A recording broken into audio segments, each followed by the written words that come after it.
You spend your life digging graves for others, and then act surprised when you fall into your own. That was Rumi's warning. And in an ancient Persian kingdom, that truth wasn't just spoken.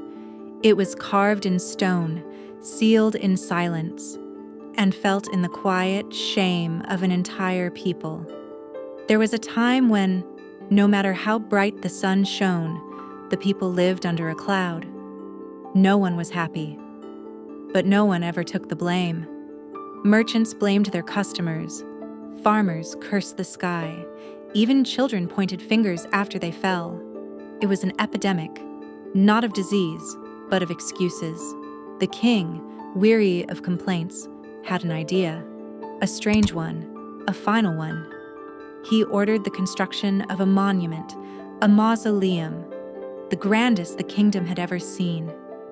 "It will be the most important monument in our land," he said, and nothing more. For months, artisans carved marble, raised white columns, and polished ebony doors that seemed to scrape the sky. Then, on the chosen day, the entire city gathered. The air was thick with curiosity. "Today," the king announced, "you will meet the true cause of your suffering." The doors creaked open. Inside the mausoleum, there was nothing. No body, no tomb, no gold, no bones. Just a single sentence carved into the wall.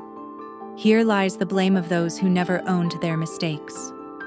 For a moment, no one moved. A merchant wiped sweat from his brow.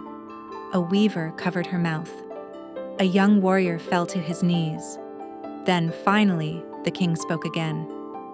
"You've spent your lives pointing fingers," he said. "But who laid the first brick of this prison?" An old farmer, his hands worn and calloused, stepped forward. He placed his forehead on the cold wall and whispered, "I did." One by one, the crowd followed.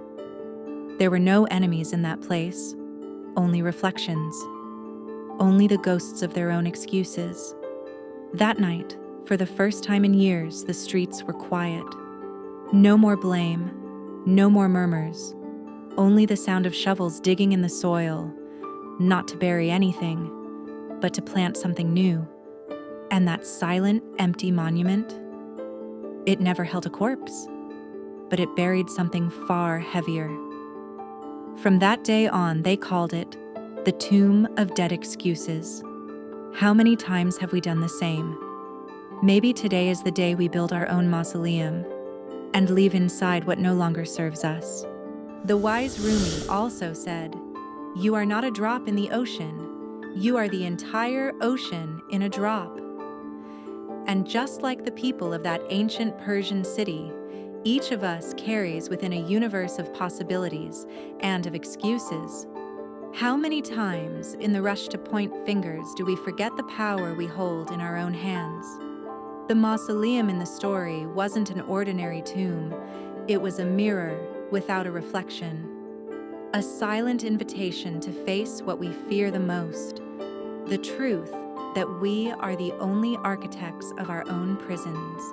This channel grows not only through stories and reflections, but through your actions. When you subscribe, when you like, you help strengthen the message, and it reaches others who need it just like you did. Make a difference now.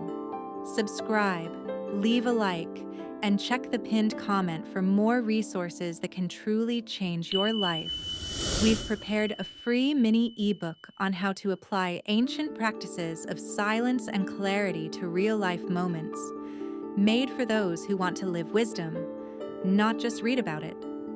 Have you stopped to think how many times, just this week, you blamed your frustration on your boss, the traffic, your partner, the government? It's human. We all do it. But what if, like old Yusuf, you placed your forehead against the cold wall of reality and whispered, "It was me, not out of guilt, but out of liberation." Because when we take authorship of our story, we discover something surprising. The same hands that dug the hole can plant a garden. Look at your life now. Where have you been using the shovel of blame? In your neighbor's yard? Or in your own? Maybe that delayed project doesn't need more time. Maybe it needs you choosing to start. That difficult relationship might not change because of the other, but because of how you choose to respond. Even financial struggles often hide a deeper fear, the fear of taking risks to grow. But how do I change? You might ask. Start small. Today, when the urge to blame someone arises, pause, breathe, and ask yourself, what part of this is my responsibility? Not to punish yourself, but to empower yourself. Merchant Ali in the story could have kept cursing his customers, but he chose to clean his shop. The weaver Fatima could have clung to the past, but she chose to weave a new beginning. And you? What excuse will you bury today so that something new can bloom? Remember, the world outside only reflects the world we build inside. And if this message resonates with you, share it in the comments. What is the first excuse you're ready to leave behind? We're here with you on this journey, one step at a time.